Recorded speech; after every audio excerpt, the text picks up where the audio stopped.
Muy buenos días, jóvenes estudiantes. Vamos a dar inicio al curso de Derecho Penal General de la doctora Julia Sáenz. Este es el segundo año F. Hoy es miércoles 22 de septiembre del 2021. Vamos a pasar lista. Póngame todos los micrófonos en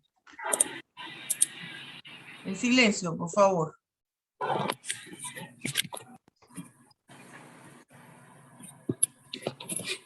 Esta es la 10ª clase.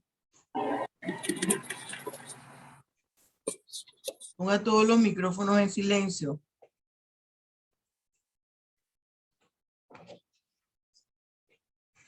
Melanie Arenas.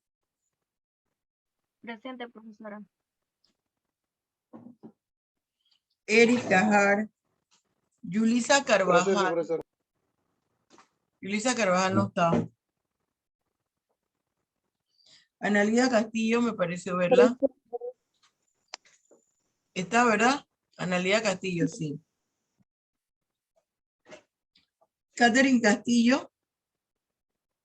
Presente, profesora. Salvatore. Concepción Yaremis.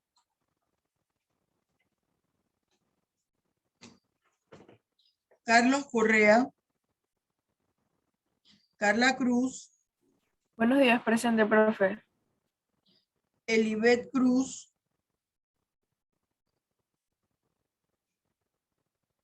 Díaz Elizabeth.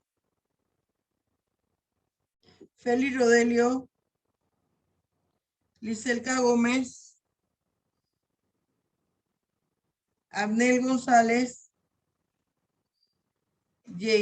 Yeistel Moreno, me pareció verla. Presente, profesora. Ay.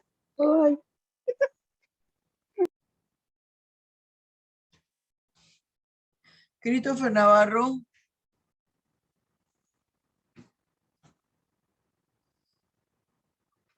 Ramesh mandó algo al ahí está Ramesh, yo estaba diciendo que habías mandado el curso.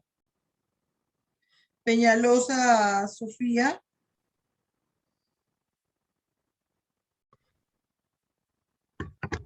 Nazaret Pineda. Quintero y Esibel, que ya está malita. María Rivas.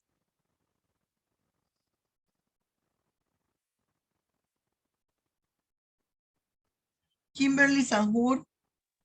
Presente, profesora. ¿Qué le estará pasando a Santo? Santa María, nadie sabe. Él estaba malito y ya no hemos sabido más de Santo. Está entrando Elibet Cruz. Santana Alexis. Presente, profesora. Nancibel Torres. María Vargas, que por aquí está, yo vi a María. Presente, profe. Mar Yaravis. Bairo. Bien. Vamos entonces a empezar. Vamos a hacer varias cosas.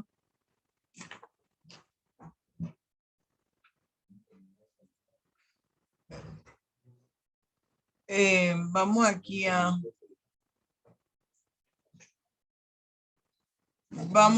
a comentarles, vamos aquí a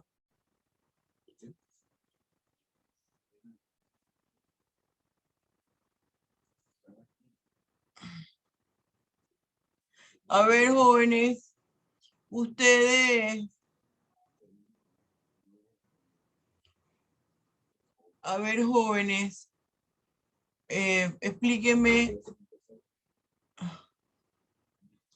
explíquenme si ustedes ayer hasta dónde quedamos.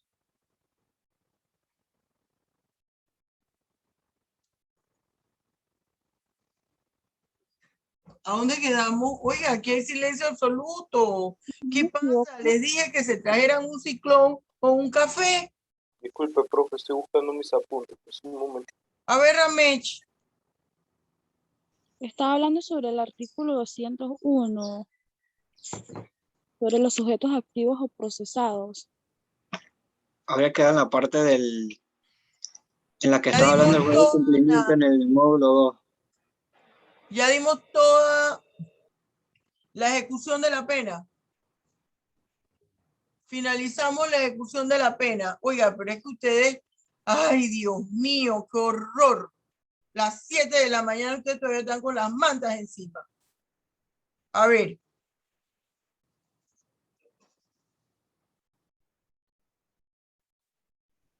Profe, Vamos buenos a ver días. aquí. Ya concluimos ejecución de la pena.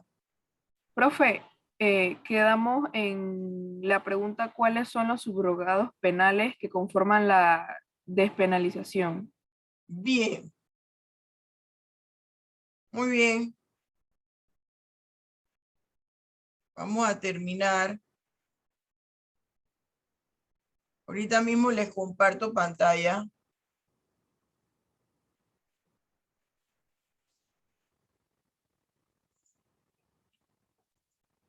Ahorita les comparto pantalla.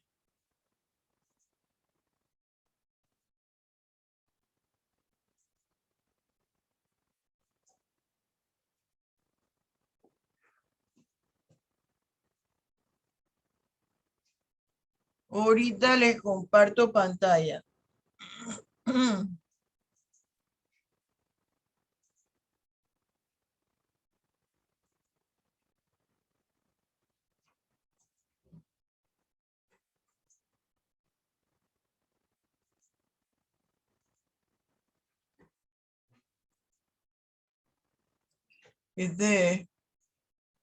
Me está vacilando desde ayer esta compartir pantalla. ¿Están viendo, verdad?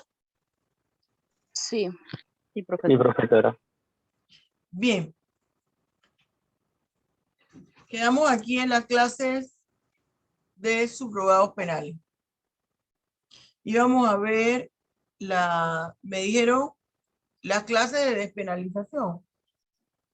No, estamos en las clases de subrogados penales. Bien. Los subrogados penales,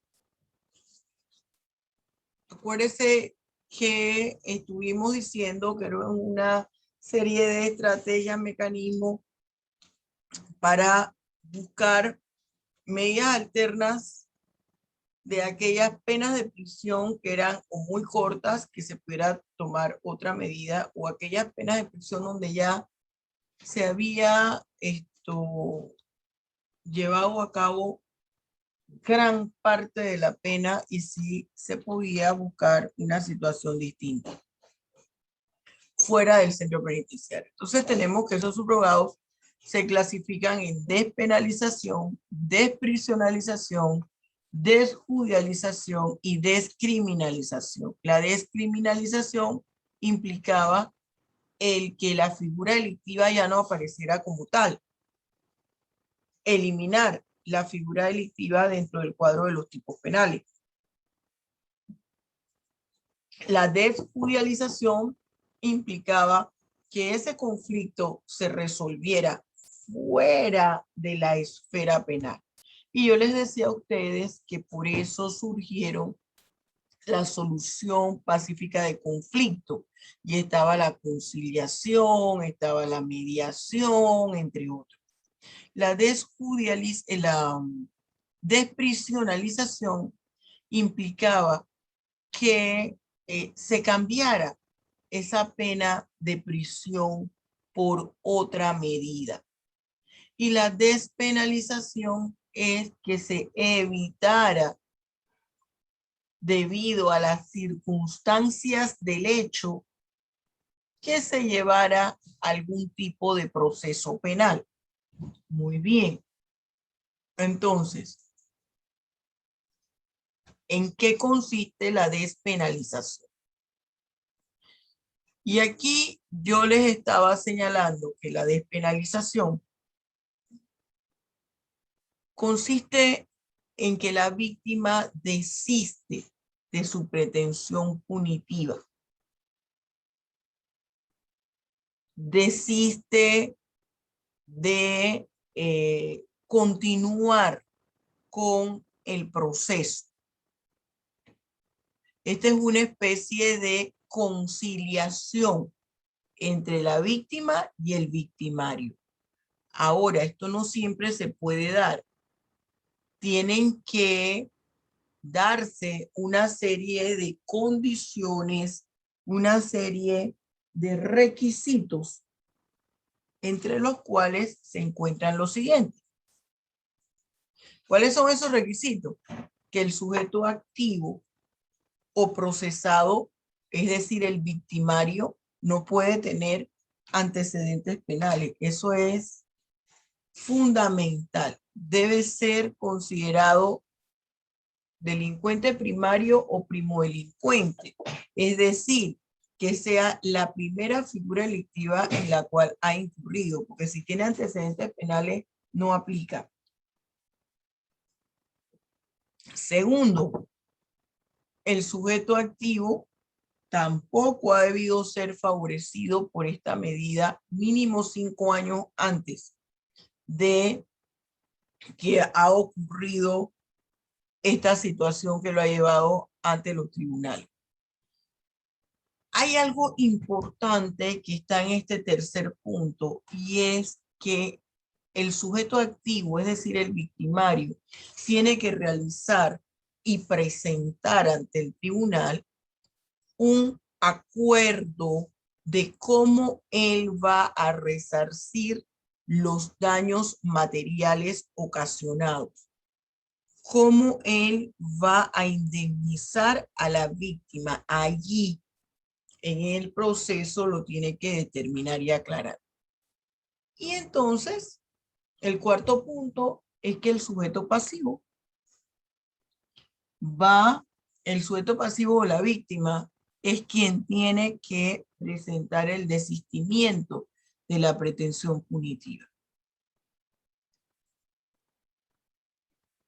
Hay dos clases. ¿Cuáles son las clases de penalización que hay? Son dos clases. La denominada despenalización propia y la denominada despenalización impropia. La propia es la que se hace antes de que inicie el proceso o en cualquiera de las fases del proceso. La segunda, que es la impropia, es la propia. Después que se inicia el proceso, en cualquier fase se puede interponer el desistimiento de la pretensión punitiva. Esa es la despenalización propia. Y la despenalización impropia después de haber culminado el proceso. ¿Cuáles son estos subrogados penales que conforman la despenalización? El desistimiento de la pretensión punitiva, y esto en materia del Código Procesal Penal. Está en el artículo 201, se llama aquí con el cursor, del Código Procesal Penal. Prescindir de la persecución penal pública. Esto es por aplicación del principio de oportunidad. ¿Qué es esto del principio de oportunidad?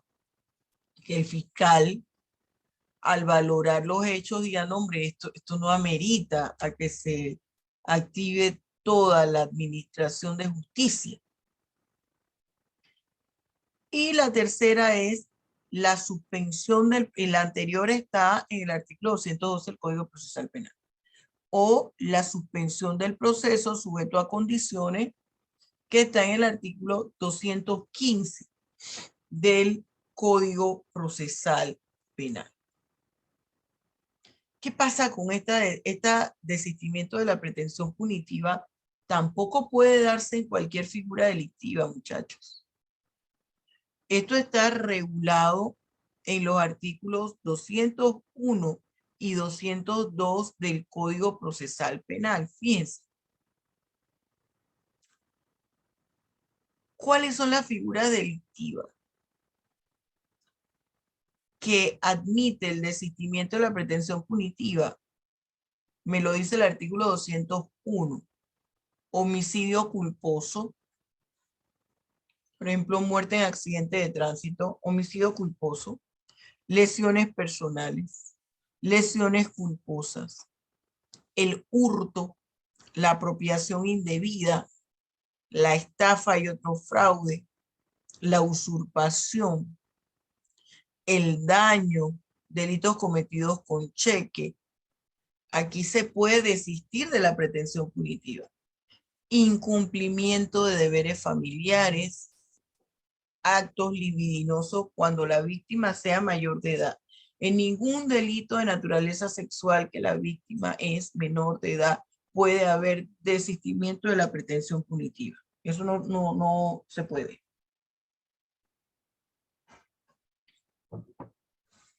Evasión de cuotas o retención indebida siempre que no afecten bienes del Estado. Esa evasión de cuotas o retención indebida es, por ejemplo, cuando el patrón o el jefe de una persona le hace el descuento de su cheque, pero no paga las cuotas del Seguro Social, o el descuento del cheque era para que se pagara la hipoteca de la casa o la letra del carro.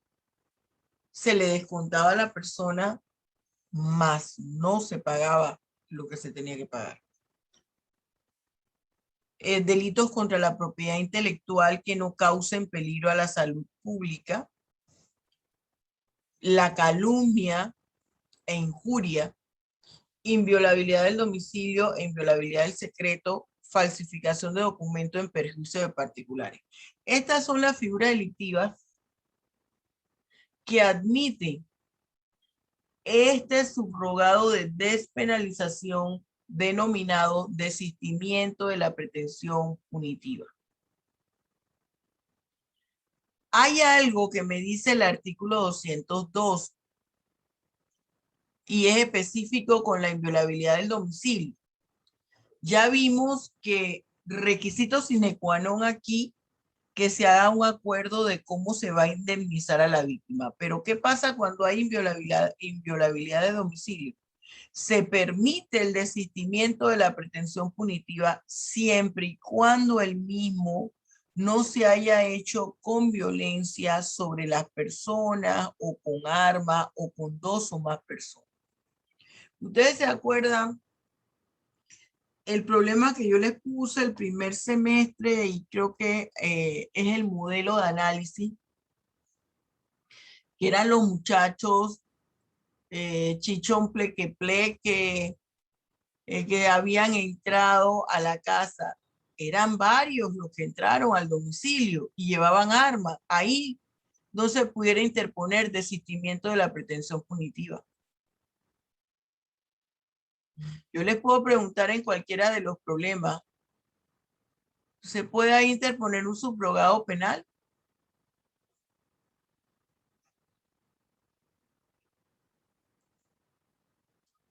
Criterios de oportunidad, esto lo regula el Código Procesal Penal. ¿Qué es otra despenalización?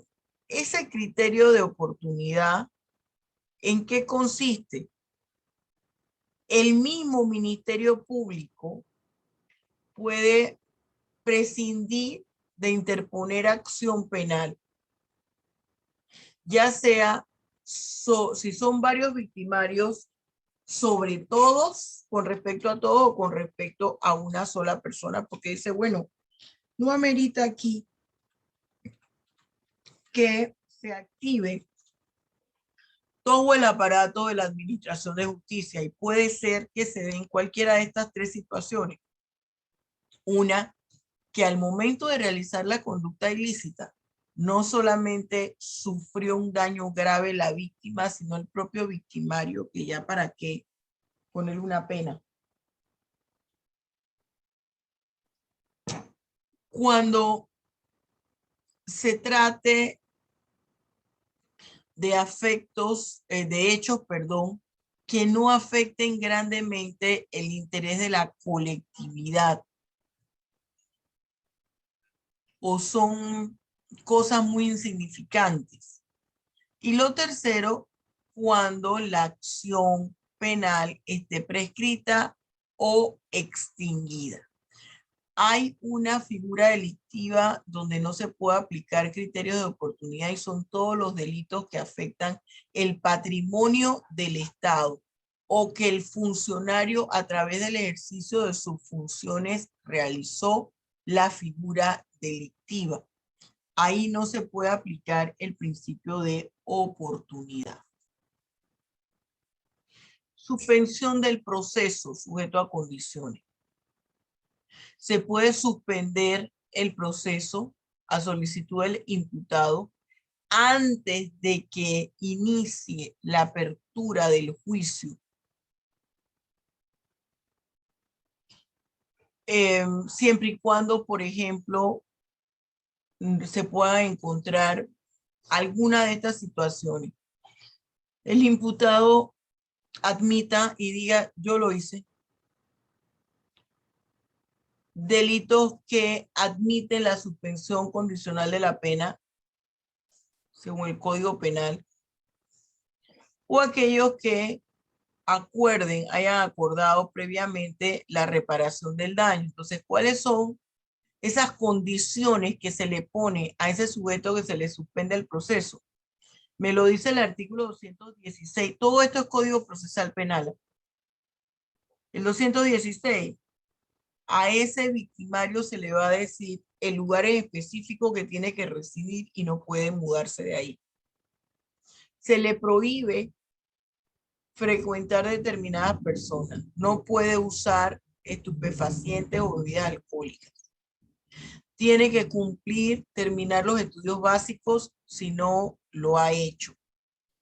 Aprender una profesión u oficio o seguir cursos de capacitación.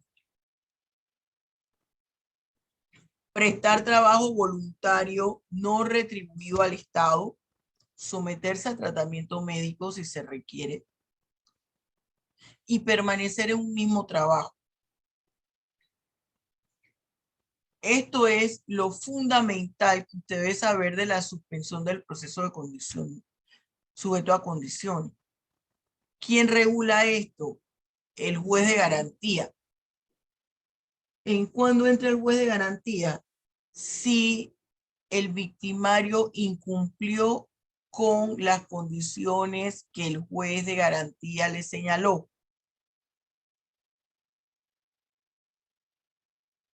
Automáticamente, si incumple, se revoca esta suspensión del proceso. ¿Y qué es lo que trae como consecuencia la revocación de la suspensión del proceso? Tiene que ir nuevamente, va para prisión y el tiempo que estuvo fuera no se toma en cuenta. ¿En qué consiste la desprisionalización? Bien, la desprisionalización es una figura del sistema anglosajón y se empezó con los menores de edad. Decían, bueno, el menor de edad no va a ir a un centro penitenciario a cumplir la pena, sino que se le van a establecer situaciones o condiciones distintas. Y surgen los grupos etarios, se le van a aplicar medidas de seguridad, dependiendo del grupo etario en el que forme parte, así será el lugar donde va a iniciar algún tipo de proceso. Entonces, esa desprisionalización con ese menor de edad da pie a el derecho penal de los menores. Esa desprisionalización consiste en que se va a realizar la pena en un lugar distinto a un centro penitenciario.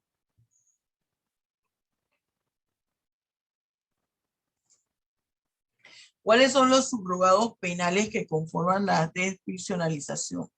Suspensión condicional de la ejecución de la pena, la conversión a días multa, amonestación pública o privada, libertad bajo palabra, trabajo comunitario. Mire que la suspensión condicional del proceso que ya la estuvimos viendo, yo la encierro aquí en una especie de círculo y le pongo aquí un signo de interrogación. ¿Por qué?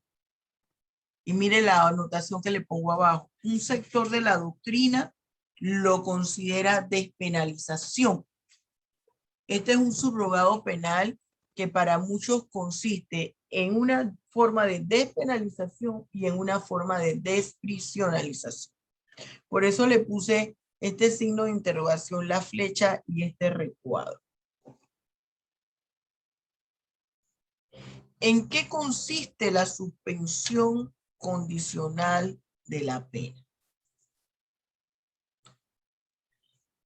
La suspensión condicional de la pena está regulada en los artículos que van del 98 al 101 del Código Penal. Y se las he resumido en los siguientes aspectos. ¿Cuándo se aplica la suspensión condicional de la pena? Si tenemos sanciones como días multa, se aplica la multa. O la prisión domiciliaria, o que se admita prisión domiciliaria, o arresto de fines de semana, cuando son penas de prisión no mayores de 3 años. Ahora, esta suspensión condicional de la pena se da por espacios de tiempo, ¿no? De 2 a 5 años. Todo esto, acuérdense que siempre que la sentencia haya hecho tránsito a cosa juzgada. Porque si todavía admite recurso que pueda variar su contenido, esto no procede. Otro de los puntos es que se va a tomar en cuenta el tipo de hecho, la pena que se impuso, las circunstancias que envolvieron al hecho punible. Eso es fundamental.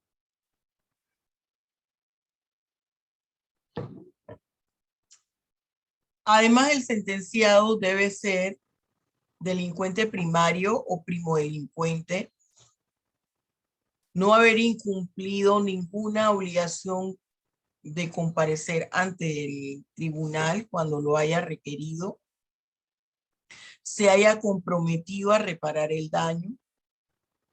Cuando se revoca esta suspensión condicional de la ejecución de la pena, cuando se incumple las medidas impuestas al sujeto activo o ha cumplido con todas las medidas que se le impusieron, pero incurrió en la comisión de un nuevo delito. ¿Cuál es la consecuencia de la revocación de la pena? Que se tiene que cumplir la sentencia completa. Oiga, pero ya habían pasado 2 años. Lástima, Margarito, eso no se toma en cuenta. Va otra vez para el centro penitenciario y esos 2 años que usted tuvo de libertad, va a tener que volver a pasar esos 2 años en la cárcel. Quiere decir que si con esos 2 años de libertad a usted le faltaban 4 años para terminar la pena, nada. Empieza como si fuera el primer día en prisión.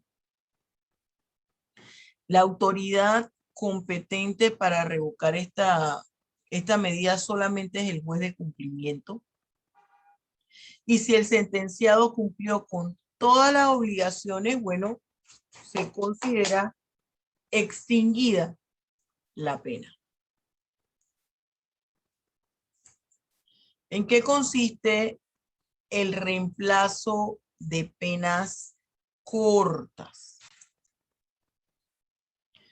Reemplazo de penas cortas. Aquí el juez de conocimiento, cuando dicta la sentencia, puede reemplazar las penas cortas. Pero ¿cuándo las va a poder reemplazar? Es decir, las puede sustituir por otra. Si el delincuente es primario, si es primera vez que delinque, delincuente primario o primodelincuente quiere decir que la persona por primera vez incurrió en la comisión de una figura delictiva.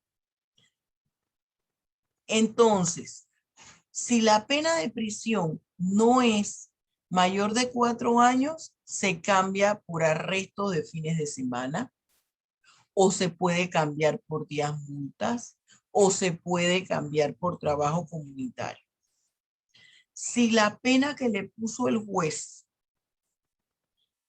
o si la pena que conllevaba el delito, si la pena que conllevaba el delito estaba según el Código Penal, era arresto de fines de semana, entonces se puede cambiar por trabajo comunitario, días multa o viceversa. Ahora, si la pena que tiene esa figura delictiva no excede de 1 año, se podrá reemplazar por la represión pública o privada. La represión, que es un regaño, como el regaño que yo les hago aquí. Pública, que es el tribunal con las puertas abiertas. ¿Qué quiere decir eso de puertas abiertas? Eso es metafóricamente hablando, no es que está la puerta física abierta, sino que se le permite a otras personas que entren y escuchen ese castigo que se está dando, esa represión pública. Y cuando es represión privada, es solamente involucra a las partes en el proceso. Aquí hay algo que le tiene que poner atención, sígame con el cursor, y fíjese que se lo he subrayado en rojo, muchachos. Se lo subrayé en rojo. Hay una figura delictiva que no permite este reemplazo de penas cortas. ¿Cuáles son los delitos contra la libertad e integridad sexual en perjuicio de personas menores de 14 años? Y a mí no me gusta aquí que pongan nada más menores de 14 años, porque el menor de edad es de 17 años, 11 meses, es menor de edad. Si ya déjame terminar, Eric, y te voy a dar la palabra. Pero yo no soy la que hago las leyes, siempre les digo, y es lo que establece la norma. Ya te voy a dar la palabra, un momentito, Eric, por favor. ¿Cuándo se puede aplicar este subrogado penal? Deben concurrir, cuando concurran estos 4 puntos. Mire cómo le insisto yo, quiere decir que la profesora me lo puede preguntar. Se trata de un delincuente primario, haya un fuerte hacinamiento en el centro penitenciario donde le toca purgar la pena, por principio de reinserción social. Acuérdense que aquí tenemos el sistema progresivo técnico en Panamá, que es nuestro sistema que rige nuestro sistema penitenciario. Y hay una parte que el privado de libertad, que el sentenciado debe estar en libertad para que aprenda nuevamente a vivir en libertad. Y es muy importante el delito que cometió la persona. No es lo mismo un hurto simple que una violación carnal, que no se puede, ya ustedes saben, o que un homicidio. ¿Cómo se hace la convergencia al reemplazo de pena? Menos de 4 años. Si el delito tiene como sanción menos de 4 años, el juez puede poner cualquiera, puede reemplazar por cualquiera de estas penas. Trabajo comunitario, días multa, arresto de fines de semana. Estas días multas quiere decir que los días de prisión, por los días de prisión, les pone una sanción pecuniaria. Y si incumple la sanción, se lo cambian a prisión. Arresto de fines de semana, cuando le toca arresto de fines de semana, se lo pueden cambiar por trabajo comunitario o por días multa. Y si la pena no es mayor de 1 año, es reprensión pública, reprensión privada. ¿De qué se trata el subrogado penal de aplazamiento y sustitución de la ejecución de la pena?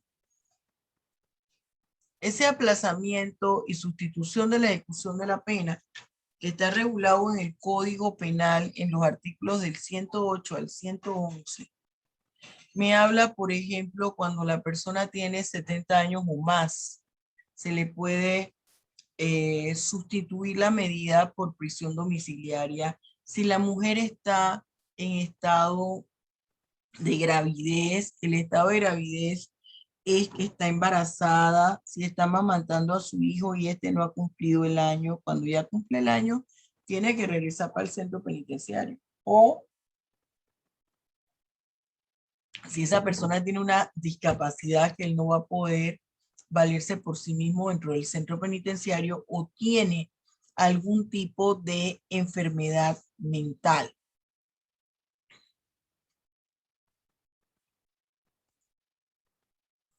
¿A qué se refiere el subrogado de represión pública y represión privada? Yo lo estuve mencionando, es una especie de castigo. La pública, mediante una audiencia, ¿no? Se sanciona, se castiga de boca, oralmente, a la persona. En ambos es oralmente, pero una es ante público, por eso se llama abierto, y la privada es solamente entre las partes. Entramos aquí en otro de los subrogados, que es la libertad condicional. ¿Y qué es lo que me habla de la libertad condicional? Fíjense, la libertad condicional es un beneficio. Es un beneficio que se le da a aquella persona que ha cumplido ya las 2/3 partes de la pena, para que finalice el resto de la pena en libertad. Ahora, todo esto está sujeto a condiciones, ¿no? ¿Cuáles son las características de la libertad condicional? Es un tratamiento que forma parte del sistema progresivo técnico. Ayuda a la persona, le enseña a la persona a vivir nuevamente en libertad. Este subrogado penal es de naturaleza penitenciaria. Ahora, ¿cómo se otorga? Dependiendo del nivel de readaptación, de rehabilitación que ha tenido el privado de libertad, que es fundamental el resultado del informe técnico. ¿Cuáles son los requisitos de la libertad condicional?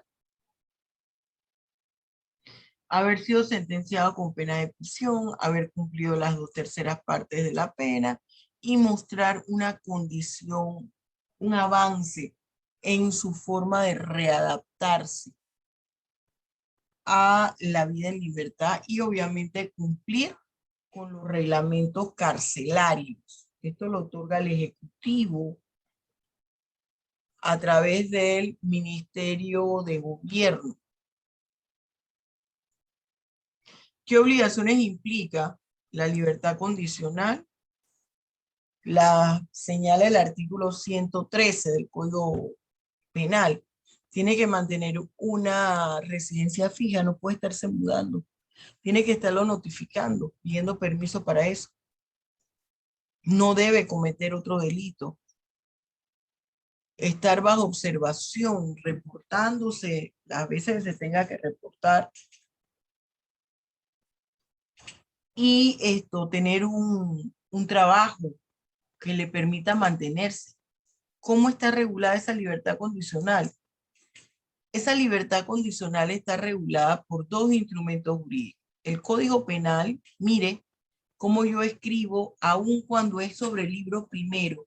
Aun cuando es sobre el libro primero, yo pongo artículo, capítulo y título. Fíjese, la libertad condicional la escribo aquí. ¿Dónde está regulada? En el libro primero. En ese libro primero, en el título 4, y pongo entre paréntesis, suspensión, reemplazo y aplazamiento de la pena. Pongo el capítulo 5, y entre paréntesis pongo de qué se trata. Y pongo además los artículos 113, 114. Esto se aplica en concordancia con el decreto ejecutivo 393 del 25 de julio de 2005. Le pongo la Gaceta Oficial en los artículos que van del 99 al 109. Aquí hay que tener un cuaderno. Van a tener un cuaderno para cada privado de libertad y donde va a llevar el control de cuántas veces incurrió en alguna falta disciplinaria, todo lo que él ha realizado durante este periodo de tiempo. La Junta Técnica va a emitir un informe sobre ese privado de libertad. Se va a hacer un cómputo de la pena, ese es el famoso cómputo de pena y el compromiso de cómo va a vivir ese individuo en libertad. Aquí continuamos, hay reglas de vigilancia, todo esto yo se lo mencioné. ¿En qué consiste la libertad vigilada? Acabamos de hablar es de la libertad condicional. La libertad vigilada está regulada en el Código Penal del 103 al 107. Y aquí me habla igual que tengo que haber cumplido las 2/3 partes de la pena. Y el juez de cumplimiento podrá reemplazar la pena de prisión por libertad vigilada. Esto lo puede hacer de oficio o a petición de parte. Fíjese que la libertad condicional es un beneficio. La libertad vigilada forma parte del tratamiento. ¿Cuáles son los aspectos que el juez de cumplimiento tomará en cuenta para aplicar esta medida? Que no haya sido sancionado, que el delito no sea doloso, que tenga trabajo y que demuestre haberse resocializado. Por eso es que el contenido del informe técnico es fundamental. ¿Cuál es la diferencia entre libertad condicional y vigilada? Aquí yo se los puse en una tabla. Las semejanzas son subrogados penales, constituyen etapa del sistema progresivo técnico, puede ser revocado, hay que haber cumplido las 2/3 partes. ¿Cuál es la diferencia? Que la condicional requiere haber pasado por la etapa de libertad vigilada. Y la libertad vigilada, se pretende ahí enseñarle al privado de libertad a vivir nuevamente en libertad. La libertad condicional es un beneficio, la libertad vigilada es un derecho. La libertad condicional la otorga el Ejecutivo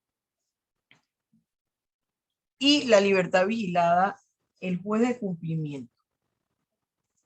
¿En qué consiste la desjudicialización? Yo le dije que era extraer el problema penal de la esfera penal, llevarla a lo que nosotros conocemos con procedimientos alternos de solución de conflicto. ¿Cuáles? El criterio de oportunidad que les mencioné en qué consistía: mediación, conciliación. Fíjense, desistimiento de la pretensión punitiva.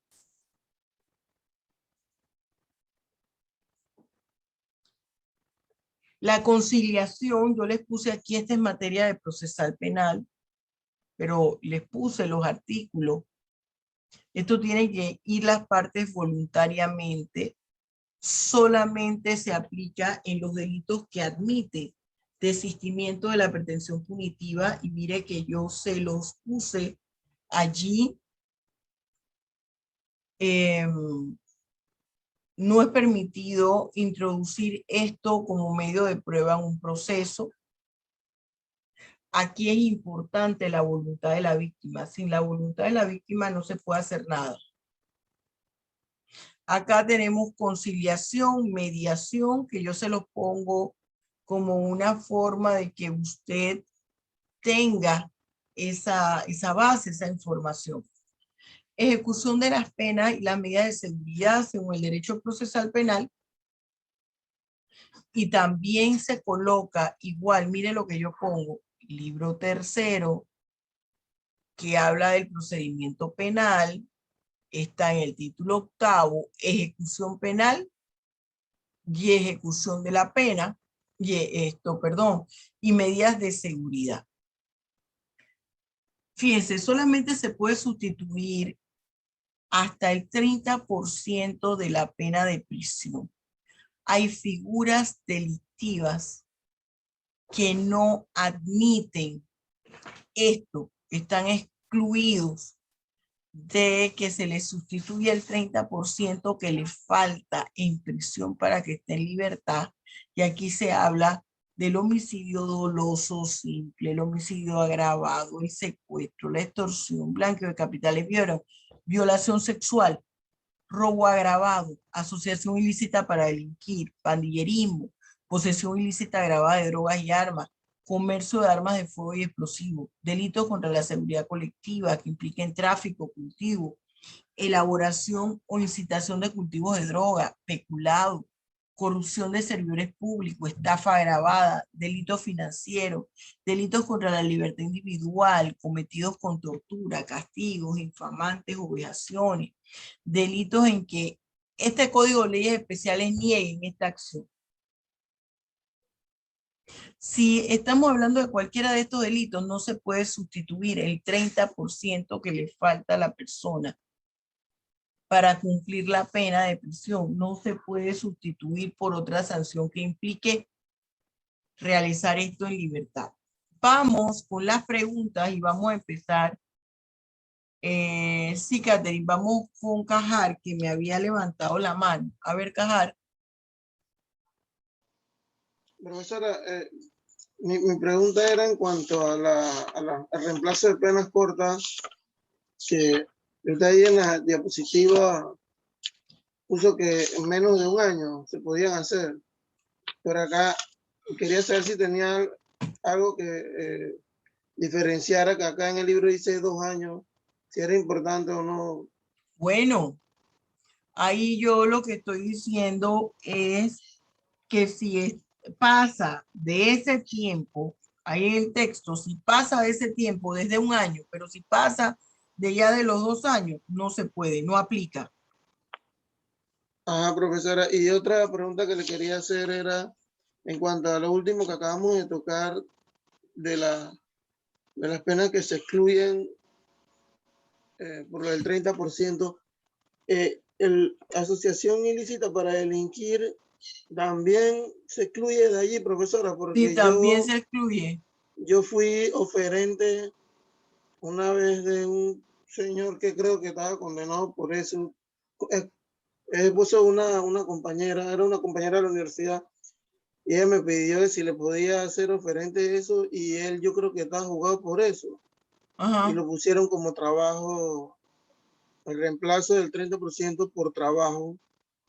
A lo mejor es empresa. probable que él había sido primodelincuente y esto hay que ver en qué condición estaba, qué tipo de autoría representaba él o participación, y si estaba como cómplice y no como autor. Todo eso influye, Eric. Muchas gracias, profesor.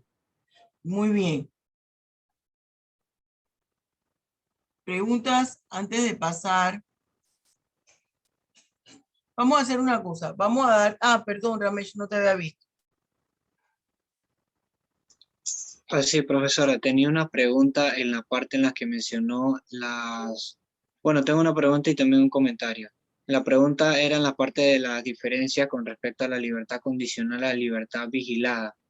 En el tercer punto de la libertad condicional se menciona que la otorga el órgano ejecutivo, y yo quisiera saber cómo se da eso, porque o sea, no pensé que el órgano ejecutivo tendría Bueno, algún el tipo órgano de... ejecutivo a través del Ministerio de Gobierno. Acuérdense que los ministerios forman parte del órgano ejecutivo. Entonces, la Dirección General del Sistema Penitenciario forma parte del Ministerio de Gobierno.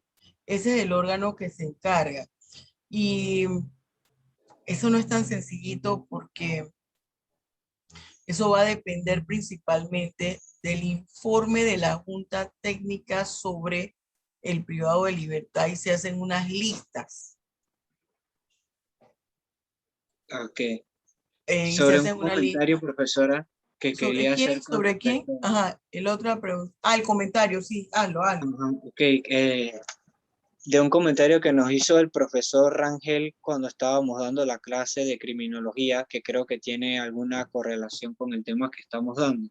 Ajá. Él hace unas semanas nos contó de un caso en el que un extranjero que tenía a su familia, a su esposa, tenía una empresa, vino una vez de turismo, si no mal recuerdo. Entonces, mientras estuvo aquí, una vez asistió a un concierto Ujú. y él no sabía que, por ejemplo, la hoja de marihuana aquí en Panamá era ilegal, Ay, uso recreativo. Y dice que la sacó, la consumió y obviamente las autoridades tomaron su participación. ajá, Pero el juez a la hora de ver el caso tomó en cuenta que muchas veces aquí en Panamá la parte de la reinserción social falla y viendo que el hombre tenía su empresa, tenía su familia y nunca había incurrido en algún hecho delictivo, decidió dejarlo libre, si no mal recuerdo. Creo que eso claro, sería la parte de despenalización. exactamente, porque, y además era una hoja, miren, vieron porque yo les digo a ustedes que siempre uno debe conocer, darle una ojeada a las normas, al Código Penal. Ahí, ¿qué pasó? Se analizó el contexto dentro del cual se dio la situación. Muy bien, muy atinado su comentario.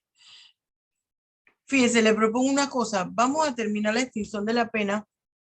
Vamos a dar la extinción de la pena rapidito para abrir el compás a debate. ¿Ok? Vamos rapidito.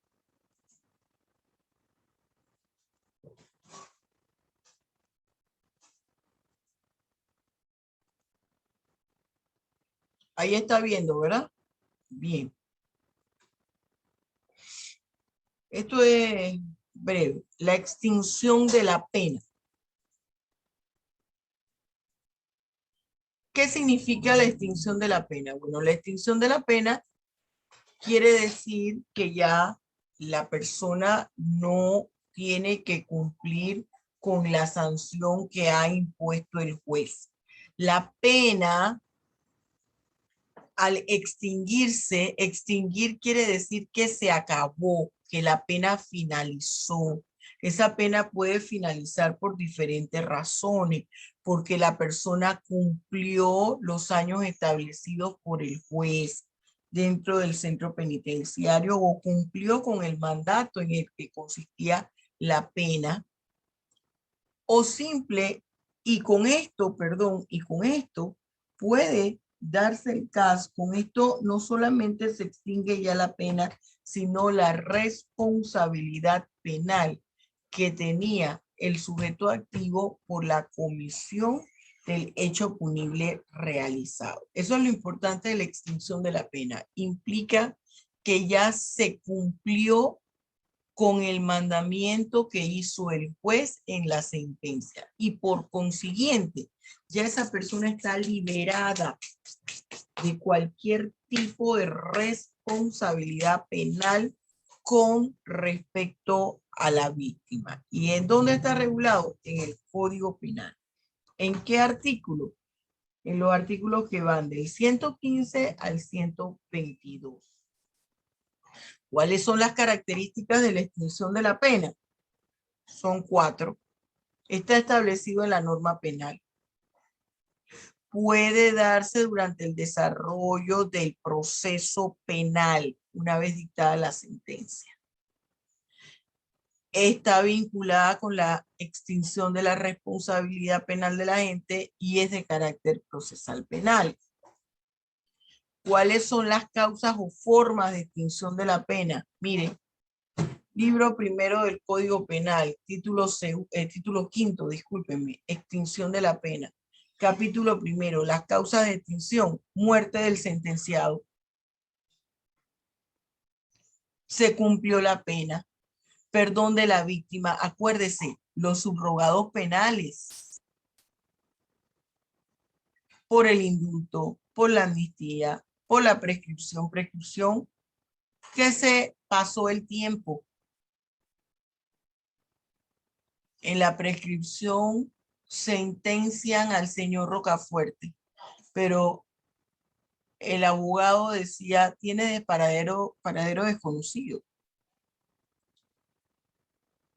Pero él sabía dónde estaba y resulta que estaba escondido por allá por Utah, en los Estados Unidos, en el estado de Utah. Y él le dijo, ni te presentes a Panamá, aquí te pusieron 15 años de prisión. Espera que pasen esos 15 años de prisión y tú puedes venir a Panamá. Esa es la prescripción. Transcurrió el tiempo establecido para algo. ¿Qué me dice aquí el 116 del indulto? El indulto causa la extinción de la pena y solo es por delitos políticos. Extingue la pena. El indulto solo es potestad del presidente. La amnistía, fíjense, no es un perdón. La amnistía, que también es por naturaleza política, la otorga el órgano legislativo, extingue la pena y la acción penal. El indulto extingue sola y exclusivamente la pena. Si hay varios ofendidos, esto se tiene que otorgar por separado. Cuando es, por ejemplo, en el perdón de la víctima. Si hay varios ofendidos y la víctima dice, bueno, está Juan, Pedro y Luisa, solamente perdono a Luisa. Sobre los otros restantes continúa el proceso. Donde no se admite ni el indulto ni la amnistía en los delitos contra la humanidad y en los delitos de desaparición forzada.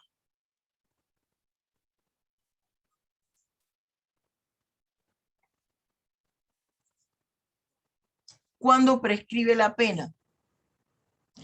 Cuando, fíjese, cuando se cumplió el término establecido en la sanción.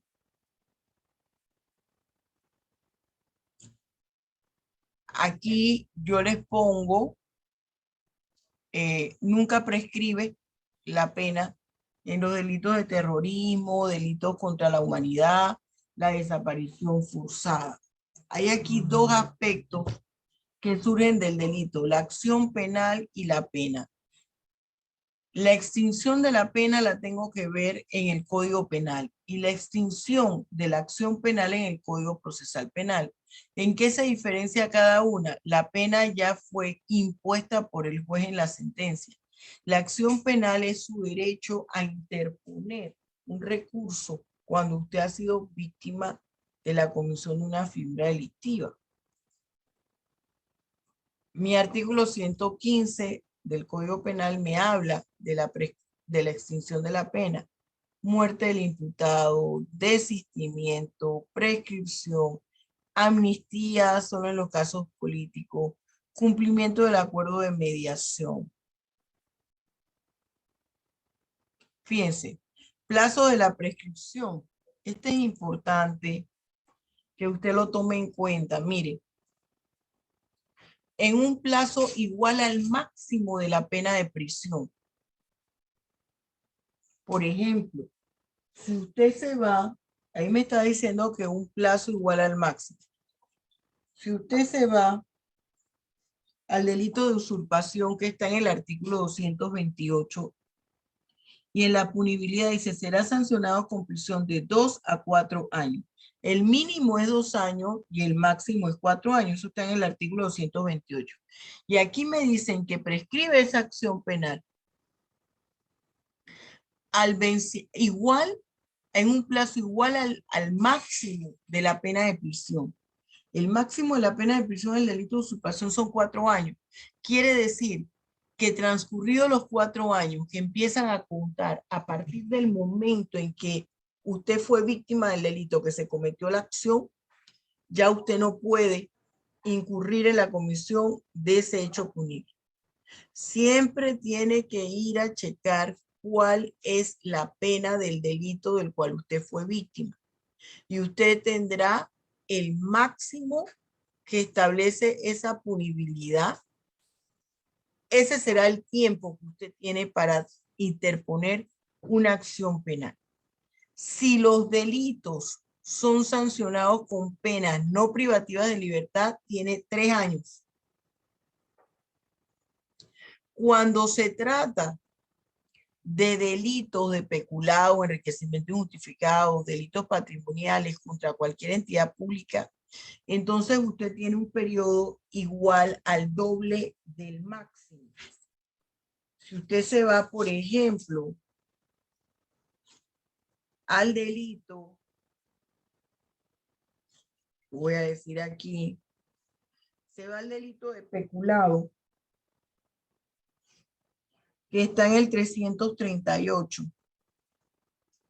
Aquí tenemos que la pena máxima, siempre se va a la pena máxima del tipo penal básico, no el agravado.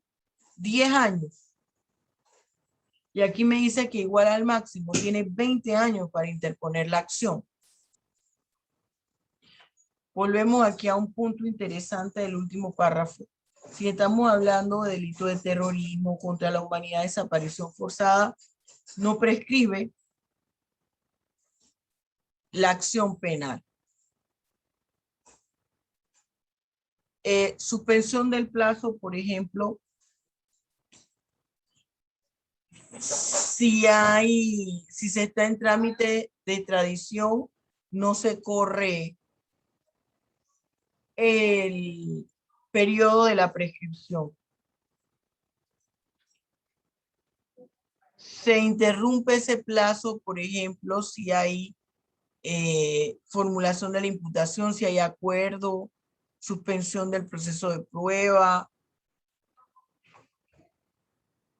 Esto es importante que a manera general usted conozca esos aspectos. ¿Quién interpone la acción penal? La acción penal, y esto lo tiene el Código Procesal Penal, la parte afectada,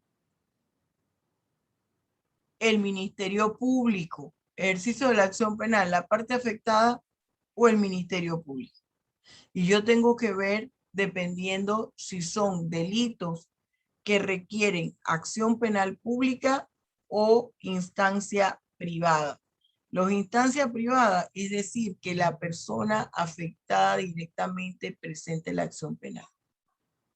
Todos los que no estén en la instancia privada, quiere decir que el Ministerio Público, una vez tenga conocimiento de ellos, lo puede interponer la acción.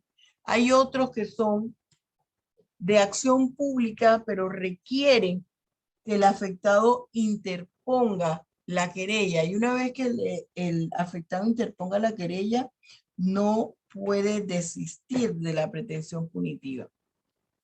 Por ejemplo, delitos de acción pública, pero que requieren de instancia privada, todos los delitos de naturaleza sexual donde la víctima sea mayor de edad. Usurpación y daño, apropiación indebida, estafa y otros fraudes, delitos contra la inviolabilidad del secreto y el domicilio. Falsificación de documentos en perjuicios particulares, fraude. Acción privada, delitos contra el honor, competencia desleal, expedición de cheques sin fondo, revelación de secretos empresariales. Si no están aquí dentro de la acción privada o no están en los que son de acción pública, pero requieren que la víctima presente la querella, solo con la denuncia se inicia el proceso. Y la acción restaurativa, que no es más que el pago de la indemnización de daños y perjuicios, es reintegrar la cosa afectada, a veces no se puede reintegrar porque se dañó, y la indemnización de pagos y perjuicios. Fíjese, el indulto y la amnistía no afecta el derecho a la víctima para ejercer la acción restaurativa, es decir, a esa persona le aplicaron un indulto o le aplicaron una amnistía, la víctima puede interponerle una acción para la restauración de sus daños y perjuicios. Cuando no hay acción restaurativa, que es indemnización de daños y perjuicios, si el imputado actuó amparado bajo causa de justificación, que el imputado no tuvo participación alguna en el delito que motivó el juicio, o que ese hecho no se haya no se haya evidenciado en realidad que se cometió un delito, pero aquí hay algo interesante. Cuando es estado de necesidad, no hay responsabilidad penal, pero sí se puede exigir la acción restaurativa. La acción restaurativa no es más que el pago de daños, el pago por daños y perjuicios. Esto es la extinción de la pena. Aquí hemos abarcado el módulo 2 hasta donde viene el examen semestral. Ahora vamos a abrir a debate quién tiene alguna pregunta, algún cuestionamiento, algo que no quedó claro. Profesora, disculpe, tengo Ajá. una duda con respecto a lo que sería la prescripción, porque ahí donde decía los delitos que no incluían lo que sería la prescripción, pero, o sea, por ejemplo, no vi el delito como el homicidio o ¿cómo se dice? O la causa que, o las lesiones personales. Eso de verdad que no los incluye, ¿verdad? No los incluye. Si no aparece es porque no los incluye. Porque es que tenía esa pregunta porque en caso de crímenes atroces o casos parecidos no estaba claro. Quería aclarar eso. Bien. No los incluye. Ok. Ahora sí. Muy bien. ¿Alguna otra pregunta? Todo está tan claro como el agua de los Alpes suizos que para qué pregunto, o tan confuso y turbio como el agua del Chagres que igual para qué pregunto. Si todo está claro hasta aquí, Profesora, yo sí tengo una pregunta. a ver, dime. En la parte de la acción penal pública, ahí usted mencionó los que eran dependientes de instancia privada, pero no recuerdo si en algún momento también tocó lo que eran, si alguno no requería de ningún momento de instancia privada o todos se mantienen de esa forma. No, yo les expliqué que hay delitos de acción pública eminentemente y puede interponer el Ministerio Público, es quien interpone la acción. Cuando no aparece la figura delictiva en el cuadro de la acción privada o de acción pública que requiere la presentación de la querella del afectado, entonces quiere decir que son delitos con que solamente escuche alguna autoridad que se cometió puede interponer una acción penal. Si no están ahí, en ninguno de esos dos, quiere decir que sin que la víctima intervenga, puede actuar la autoridad. Ahora sí, Ramech. Más o menos, en el... A ver, Okay. ¿qué significa acción pública? Que generalmente son los delitos de doble titularidad. No importa que la víctima diga, ay, a mí no me importa que mataron a mi hijo, a mi esposo, a mi papá, a mi mamá, a mi hermano, no importa. Yo perdono a la víctima, no. El Estado dice, fíjese que aquí hay un bien de doble titularidad. Yo también soy propietario de ese bien, quiere decir que yo interpongo la acción. Solo con que haya escuchado, por ejemplo, el homicidio. Hay otros delitos que, por ejemplo, los delitos contra la libertad y la integridad sexual, los delitos sexuales con los mayores de edad. Ese mayor de edad afectado tiene que apersonarse y presentar una querella. Después que presenta la querella, ya el Estado continúa con todo su accionar. Y aquí no se puede realizar otra medida. Pero si un funcionario se entera que una persona mayor de edad la violaron, él no puede iniciar de oficio el proceso. El fiscal no puede interponer una acción porque se necesita la querella, que es la demanda penal por parte del afectado. Por eso le digo que es importante los cuadros. Si usted no ve que la figura delictiva requiere acción privada, no está dentro de los delitos de acción privada, ni está dentro del cuadro de los delitos que requieren que la víctima accione y que ya después no puede perdonar al victimario porque ya sigue el Estado con el proceso, entonces quiere decir que solo con informarle a la autoridad que ocurrió se va a iniciar el proceso. Ahora sí, Ramesh, todavía. Entendí, profe. Bien. A ver, Eric. Profesora, yo tengo dos preguntas. Una, en cuanto al indulto que dice que es exclusivamente sobre los delitos políticos. Ujú. Yo no sé si eso es un caso muy antiguo o no estaba tipificado así como está ahora.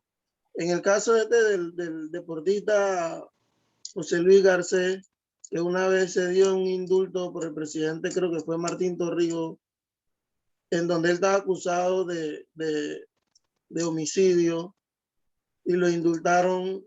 El presidente le dio un indulto para que pudiera jugar con la selección. ¿Hay algún tipo de caso en esto de indulto que... Bueno, no sé en realidad qué fue lo que pasó en esa situación, desconozco. Desconozco qué fue lo que pasó en ese caso específico, Eric, que tú me mencionas. Ni siquiera me acuerdo de ese caso en específico. Lo que yo sí te puedo decir que los delitos políticos tienen dos formas de considerarse políticos. Uno, porque la conducta ilícita sea realizada con la finalidad de afectar la personalidad jurídica del Estado, ya sea nacional o internacional, por ejemplo, sedición, que es el más común. Pero hay otros delitos políticos que son los que son delitos naturales, que se forman, que se crean para afectar a una persona, que se vinculan a una persona a la comisión de un hecho punible, pero es lo que nosotros conocemos en el argot popular. Ahí le pusieron un 4, le pusieron una cama. Usted conoce esa expresión. Se forma una situación y se trata de meter allá a la persona para hacerla responsable de algo que en realidad no hizo. No sé si en ese caso que usted menciona, que yo no recuerdo, y yo en ese entonces no estaba viviendo aquí en Panamá, solo venía a hacer cosas puntuales, vivía en México. En ese momento yo era consultora del PNUD, estaba haciendo una consultoría en Panamá con respecto a la nueva reglamentación penitenciaria. Así que no recuerdo en realidad cómo fue la cosa. Profesora, gracias. Pero, puede ser esto que se concedió exclusivamente para jugar en la selección. No sé, en realidad ahí pudiera haber sido, hay que ver para opinar sobre ese caso en específico, qué es lo que había pasado. A ver, la otra pregunta que me ibas a hacer. Sí, profesora. La otra era un caso que yo tuve en particular con una persona que se apropió de algo que era mío. No yo le puse la denuncia en el Ministerio Público. Entonces ellos levantaron una acusación por apropiación indebida, algo así Ah. creo que era. Entonces, la persona, ella le devolvió al Ministerio Público mi pertenencia y el Ministerio Público ya dijo de que ya no se podía seguir el caso porque ella me había devuelto mi pertenencia. Entonces yo me pregunto, profesora, ahí ya él había cometido un delito, ¿no? El cual al Sí, devolver... él había cometido un delito, pero fíjate, Eric, te Ajá. devolvió el bien, pero eso no lo eximía a él de responsabilidad por pago de daños y perjuicios, que tú podías instaurarle un proceso civil y en el proceso, en la vía civil, exigirle una indemnización por daños y perjuicios. Ah, pero entonces eso es una extinción de delito, profesora. ¿O Esa es eso? una extinción ya de la acción penal con respecto a ese delito en particular. Gracias, Bien, profesora. con mucho gusto. Si no hay más preguntas, vamos a concluir aquí. Recuerde estudiar para la próxima semana. Por favor, no me salga con un cuento de camino la próxima semana que yo no estudié. El libro no es excusa porque usted tiene material didáctico aquí, simple y sencillamente que no le da la gana de estudiar. Y eso no se lo voy a permitir. El que no estudia no le doy el pase.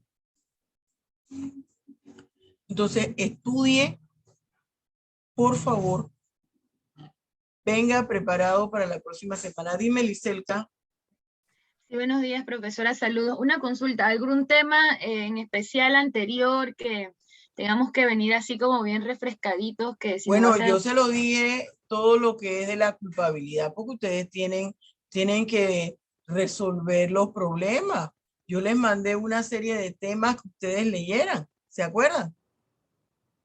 Se tienen que leer toda la consecuencia jurídica del delito. Yo les dije que vieran lo de la imputabilidad, lo de la culpabilidad, porque no van a poder responder las preguntas del procedimiento si ustedes no manejan los elementos constitutivos del delito, no manejan la imputabilidad, no manejan la autoría y participación.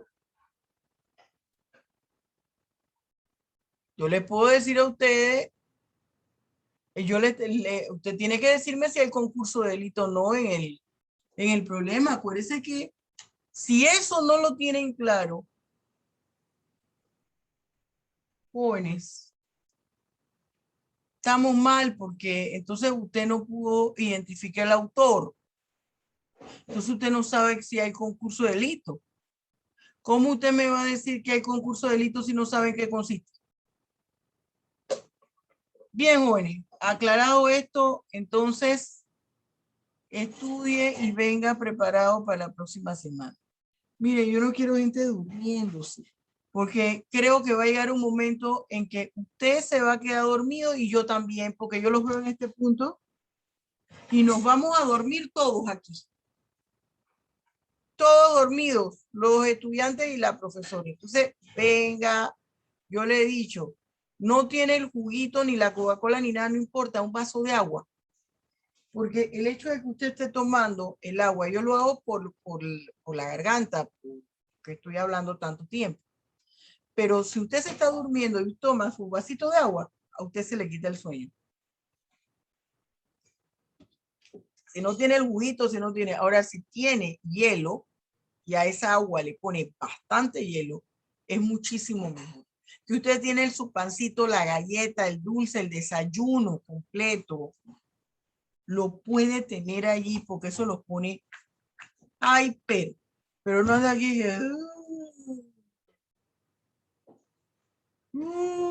porque entonces usted también de repente, ¿qué le pasó a la profesora? Contagiada también del sueño y así quedó y ¡pum! Nos caemos los dos y así no puede ser. Bien, muchachos, los quiero que estudien, por favor. Dios los bendiga ricamente. En el transcurso de la tarde te llamo, Eric. Dios los bendiga ricamente. Esto se los tuvo también el transcurso de la tarde. Hasta luego. Gracias, profesora.